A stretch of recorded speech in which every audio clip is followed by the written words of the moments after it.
Hey guys, welcome back for some more World of Warships Bungo action. This ship is a bit of a mess, if I'm honest with you. Played this ship quite a bit now, and I want to give you guys just a bunch of highlights and possibly some lowlights on this ship today, and just show you what you are getting yourself into if you decide to go for the early access on this ship, or you decide to grind it out in a couple months' time when it finally comes out. That dispersion is what we're looking for, obviously. 34k there, not too bad. Unfortunately, only one Citadel. A little disappointed in that, but hey, nearly dev struck a cruiser off the map right at the start of the game. And that's what we should be doing, especially when they're bold enough to just stop in front of us at 13 kilometers. To be honest with you, I was thinking that was a little low, if I'm honest. Really looking for those dev strikes. But Bungo has a couple of key issues here, and one of them really has to do with the shells. They really lack pen, and they really lack damage, in my opinion. I found that if I'm not getting Citadels, much like Slava, if I'm not getting Citadels, I'm really hurting for the damage. A broadside Kurfürst here, and a tier 10 battleship into that does 28,000 damage. And I haven't been able to do really much more than that. Broadside GKs, I'm hoping to do over 30k too. Even though we're not Citadeling, I'm really looking for over 30k to one of those things because they just arm so many shells. Giant superstructure, turtleback armor, all that stuff. You're gonna arm basically everything you hit there. And yeah, still not over 30k into one of those yet. Broadside minnow, we'll take those though. But that's really not much of an accomplishment. Almost any ship should be doing that to a Minotaur that grounds broadside onto you.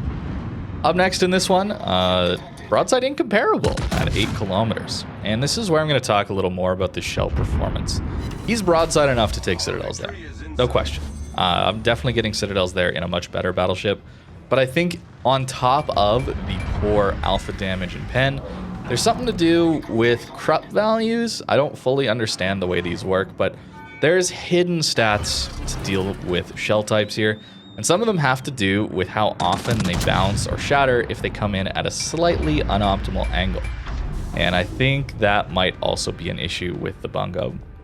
Unfortunate, because this ship has a lot of potential. It is a bit of a glass cannon. The armor, as we're going to see in a little bit, is a little questionable. You can die very, very quickly. And the concept of a ship that really wants to punish broadsides and flank, that kind of thing, is really cool to me. But unfortunately, this thing just can't do it at range. And we're finding that as this game progresses, Wargaming is designing it to be more and more passive, and the ranges have just increased dramatically in the last couple of years, but over the entire life of this game, really. Another broadside GK, 23,000, so we're going backwards. Spotter plane's up, guys. Like, this is not the spotter plane down experience. And even with the plane not being up, we have 2.2 Sigma on Battleship Dispersion. So we should be still getting really, really nice salvos here. We have one more shell than Yamato even. There we go. We do manage to finish off the Monty. Not the most impressive thing, but at least that happened. So I will take it. In this game, though, we also had a Stalingrad that was kind of controlling the middle of the map on the enemy team, kind of going forward and backwards, reversing a lot, bow in. And he's finally given me broadside. I've finally flanked enough to get his broadside. So I've been waiting for this shot for quite a while. He's turning out, so we aim a little bit high. We aim a lot high to compensate for the aim assist in this game, which often will take your shells in directions you don't want them. Like 2 overpens on a broadside Stalingrad. Yeah. Okay, plane's not up. Maybe fair enough, although I would say that's still pretty bad. Now we're going to look at overmatch, right? That is the gimmick here as well. And 6 overpens, somehow. We do hit a lot of shells, but the shell damage is not that great, in my opinion. It's really, really weird to play a ship like this. I'm so used to playing these 457 battleships where the shells are just punching people for huge damage, but they're not that consistent. Or they have just a stupid long reload like a Vermont. And then you get an aim bug or something and you do 0. But when they hit, they do big damage. There we go. We do manage to finish off the Hindenburg there. Very nice. But this doesn't feel like a 457mm battleship. It feels much more like a 406, 380, something with lower caliber, weaker guns, especially at longer ranges. At closer ranges, you'll see we'll do some pretty consistent damage for the most part. But longer ranges, we can struggle. But hey, last video saved at the bell by the carrier dev strike, right? Well, maybe we just got lucky. Yeah, broadside midway there. I don't know what happened, but we didn't get it. We'll try again though. Fortunately, this plane does stay around for a little while. Very nice to see, where the Satsuma has its combat instructions for pretty much one salvo. If you get an arms race game with a lot of reload buffs, you can kind of get 2 in, but really it's meant for 1 accurate salvo out of the Satsuma. This thing, you get 3 or 4, which is kind of nice, depending on your AR, and still we're not killing it.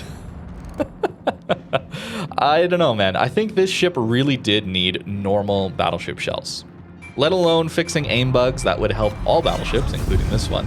There we go, we finally get them. But fixing all the aim bugs would help battleships a ton. They would be very powerful then if we didn't have to deal with just random bad dispersion, lock-on bugs, shells going low, island bugs, all sorts of stuff to mess with our dispersion. And even still, I think these shells on this ship would be a little bit disappointing. Annapolis here, I was assuming he's going to eat a torp, and I just wanted to finish him off, so I popped my plane even. We hit 2 shells on an Annapolis at 12 kilometers. Sure, he's angled, but are we really expecting that out of 2.2 Sigma with a 20% dispersion buff? I don't think so. Broadside Mecklenburg, 11k. So these salvos into German battleships, we are struggling to do damage with them. So really what you need is citadels. You need close range broadside ships that can be citadel, like a Salem, like a Satsuma. So what are we gonna do here? Salem's really not even paying attention to us. Good dispersion, and well, that one is gonna be 2 hits, 2 citadels. We probably dev strike him from full health there, but we didn't even have enough HP there for all our shells to land to do damage. So that feels pretty good. That's what this ship should be doing. It's a glass cannon. It should be a ship that takes a lot of hits, and we're gonna see that. The Satsuma is gonna punch us with that 32mm overmatch, but we should be able to hit people back like that when they're broadside. And I think out to longer ranges as well. I would rather see this ship lose some of its overmatch. Yeah, look at that hit. It hurts. I would rather see the ship lose some of its overmatch and gain an ability to actually pen things at longer ranges. Do more consistent citadel damage when things are broadside. I have no issues finding broadsides in this ship. You're going to see a lot of that this video already, I'm sure. But as the games go on, I find so many broadside ships. And we're just not doing the kind of damage that I'm hoping for. 20k is fine. Like, that's just fine damage. But for a ship with 2.2 Sigma, 457s, 20% dispersion buff spotter plane, broadside Vermont at 14 kilometers, I mean, at least one citadel, right? A lot of these ships do have citadels, like GK, whatever. Turtleback, sure. I'm still looking for more from Volpens, but the ships with citadels, Schlieffens, I've noticed get away with going broadside to this thing so often. Very annoying, but Vermonts as well. Very, very difficult to do those consistently huge hits that I think these ships should have, given that spotter plane and the gimmick being that it's accurate, but it's poorly armored. I don't know. Lauria here, about to pop out. Maybe we can redeem things here. Lauria has a pretty big citadel. If he does come out broadside, we should maybe even dev strike him. Our plane is still up for a little bit longer. Unfortunately, it's going to walk over their AA and get shot down just before we get our shot. So this is not a spotter plane shot, but it is 2.2 Sigma. And we just about get the full dev strike, right? That's what we should be doing. At longer ranges too. I think that's not unreasonable to want out of a ship like this when the plane is up at 10, 15 kilometers. I don't think that's unreasonable to want out of a Bungo, especially considering the weakness. Now here's going to be a bit of a longer clip. I have been just kind of snipping things out just so you can see exactly the highlights of these guns, or when they do damage, when they don't do damage, when you think they should do damage. But this one, we're going to get absolutely crushed. We almost die here. We're already playing far too aggressive here. And yeah, pretty disappointing. I wasn't very happy on that shot at all, in fact. Plane is up, and yeah, no damage. There's the overmatch coming in from the Yamato, and we're definitely pushing too far in. I do this all the time. I don't like to play at the back of the map, but you just kind of have to a lot of the time. Double submarine div, I think they're on this flank as well. Malta in the game, which is just disgustingly OP. And then a lot of battleships that are on the back lines with overmatch for us. So we're playing very, very aggressive here. And we'll turn in to the Yami salvo. We do need to avoid that one. Unfortunately, what I don't realize is there's really nothing going on the opposite flank, or something. I don't know. Maybe it's just we want to shoot the new ship, but the Vermont salvo you can see coming into the right. Yeah, bit of an issue. Those are slow shells though, but unfortunately I am not going very fast here and can't dodge them. I don't think we take a Citadel though, so we got pretty lucky there. Vermont didn't hit us harder. That's pretty long range to be looking for a Bungo. Now we have to do the suicide turn. We tried to time it so that the Yami shells would land when we're still pretty angled, but unfortunately he does manage to get the Citadel on us, which is a bit of an issue since our heal just about to be used up. So this is really all the HP we have to make this turn and try and survive against a carrier potentially in the vicinity. And yeah, the submarines are here and they're all pointed our direction, so you can probably guess what's on its way as well. Not great. 36k into this game. If I had died here, I was streaming at the time, I probably would have stopped the stream. That would have been a very fun way to end the day playing, right? But we do manage to dodge the torps. Somehow he missed. Missed the shotgun attempt. And the carrier, while getting a pretty huge hit into us, doesn't actually finish us off, and we do manage to go dark. The concealment is a big plus. I haven't talked about that yet, but the concealment is just ridiculous. Don't know why they've given these ships such good concealment. Vermont certainly comes to mind. I hate Incomparable, but still, overmatch, theoretically accurate, having that kind of conceal is kind of dumb. And if the ship was going to consistently do this kind of damage, I think that would be a really strong ship, maybe too strong, where the concealment would have to be nerfed, much like I think Vermont should have its concealment nerfed. But this ship doesn't have the consistent punching power at mid to long ranges. At least not that I've found. We get these salvos that feel really good, and I'm like, wow, this ship feels amazing. After that Yami salvo, okay, broadside cruiser, 15, 16 kilometers. We should do okay here. And our plane is still up. It's the other thing to keep in mind. Our plane is up a lot of the time here. We're saving it for these opportunities, and we get them, again, before all our shells can even land. Very consistent feeling in these last two salvos.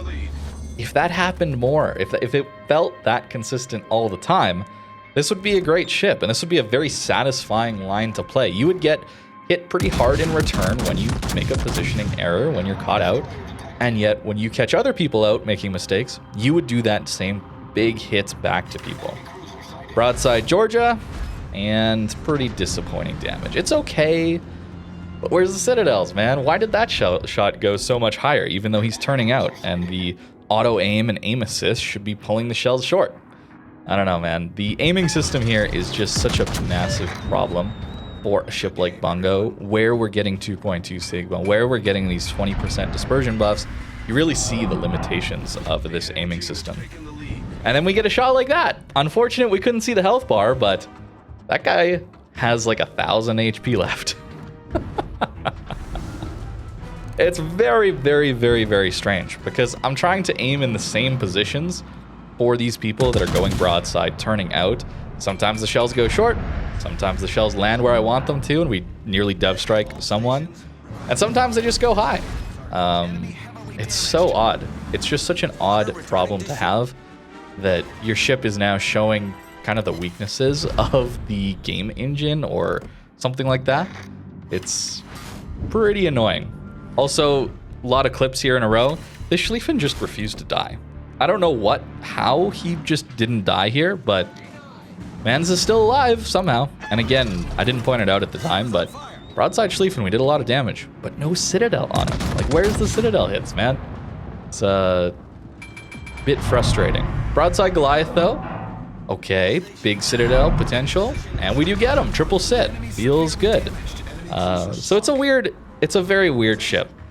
I think the key here is if this thing would hit that consistently, it would be one of the best tier 10 battleships, very fun to play, and it would have its weaknesses too, with the armor and anti-aircraft is really not good here, maneuverability, but it would do good consistent damage, and that would be fun to play. Again, Schlieffen, living, but it's just not consistent enough, in my opinion. There's other battleships that are this consistent or more consistent that don't have the weaknesses that a Bungo does have. And this is the first time we're seeing, and again, living, how? This is the first time we're seeing a buff with a consumable to accuracy. It's kind of odd. Combat instructions we've had, right? But this is the first time we've seen a ship with a consumable spotter plane that's giving us that 20% accuracy. I think it's the first time. Maybe we've seen it in an event or something like that, but coming into the game. And it's honestly kind of underwhelming. I was really looking forward to this thing and what it could potentially do, because temporary, really good accuracy is amazing. That's kind of something I've been looking for in the game, just because you're not always catching people broadside. But when you do, to have a consumable that says, okay, this is the time that I'm going to use it, and there's skill involved with timing your usage of it and finding the positions to catch people broadside, then you're going to do good damage with it. Very odd. But Hindenburg long range, it's a cruiser now, not a battleship, but a cruiser, and we do manage to Citadel and nearly dev strike him. So why there are we able to do that to the Hindenburg, and then these 10 to 15 kilometer shots in some of these battleships, which I'm assuming we should have the pen for? I haven't looked too closely at the pen charts, but I believe it was 450 mil pen at like 16, 18 kilometers, something like that. It should be enough, I think, for these 10 kilometer salvos. And then they're just not hitting. So maybe it's one of these hidden stats, crop, something like that, crop value, dealing with the shell types. Maybe this is the classic example of these Japanese premiums that we've seen in mid-tiers, where they take the hull and the gun layout of a higher tier ship, bring it a tier lower, and then give it the, I don't know, World War I shells that are just awful in comparison to balance it out, I guess. Maybe that's what this line is. I don't know. I'm not too good with the history side of things in this game, but perhaps that's the reason that these 457s feel so bad. But 457 isn't that crazy of a caliber at this tier. A lot of things have it, and you can see that the overmatch is nice to have. This is a lower tier carrier, so even 406s and that would be doing good damage here, but the overmatch is nice. I just would prefer we do more consistent damage to broadsides and rely a little less on that overmatch. Broadside Schlieffen. Okay.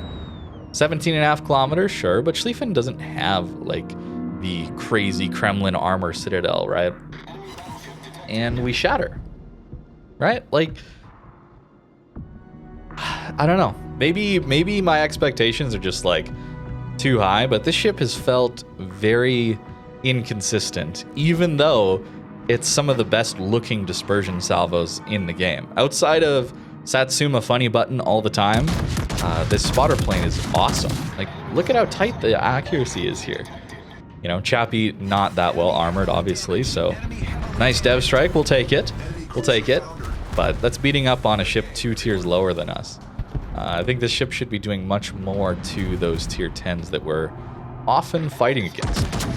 Redemption chance here, broadside Schlieffen. Unfortunately, I didn't shoot quite in time to get our full salvo with the spotter plane, but this time it doesn't matter. So why is that time we're citadeling? That's the issue for me. So I don't think this line is going to be that worthwhile going after in early access. I was actually kind of debating whether, well, I get doubloons for being a CC, so it's not like I'm actually paying for it personally. I do want to disclose that. But I was debating using up some of those months of doubloons I've saved up to just go get the Bungo in early access. I've never done the early access thing for the tech trees because I'm like, I can wait 2 months, that's fine. But I was thinking, Bungo, man, this thing's gonna be sweet. It's gonna be so fun to play because it's gonna consistently do damage to people making a mistake going broadside. And that's what I'm looking for out of a battleship. And then we get that. So I don't think I'm gonna do it. Not worth it to me, but you'll have to choose if it's worth it for you. I do think once they come to the tech tree, they're probably gonna be worth grinding. See for yourself what you think of them.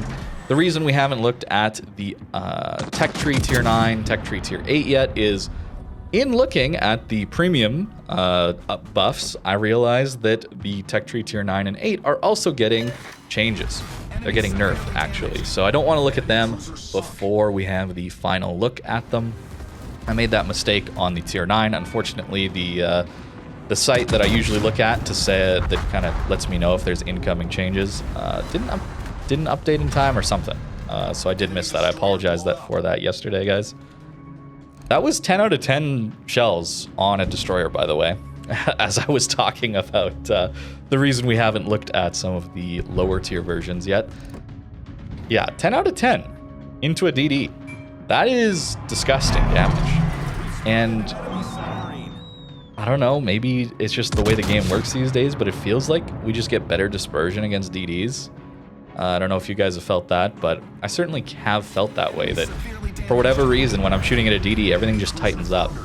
Broadside French cruiser there, and we do manage to finish him off. Not a lot of HP left, but we did manage to finish him off.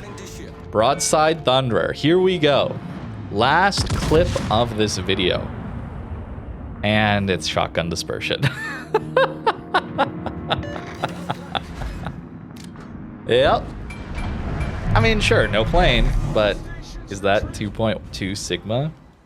As for the build here, I really haven't changed anything since the initial video, but 12.1 conceal, 10 457s, 2.2 Sigma, and a spotter plane that gives you 20% dispersion buff for 85 seconds. How is it that it's mediocre? How is it mediocre? Like, it's just shocking. It's actually shocking to me that this is a mediocre ship. Mediocre to bad, in fact, battleship, in my experience. It's crazy. But here's the build that I went for. Interesting to look at some of the buffs coming to some battleship skills in November, maybe December, a couple of patches from now. They're looking at adding an upgrade to super heavy AP shells and Furious, making them easier to pick. So maybe on a ship like this one where, well, especially the alpha damage we're looking for, things like Slava also looking for more alpha damage, maybe if they can make super heavy AP shells a little more takeable, where they don't just destroy your ship instantly on fires. But until then, it's just basic battleship build here, and it should have been good. But I don't know. There's some hidden stats here that are just messing with this ship. The basic front-facing on paper, this thing looks unbelievable. But something's hidden, and it makes this ship nowhere near as consistent or rewarding as it should be. Thank you very much for watching. Hope you guys enjoyed, and have a great rest of your day.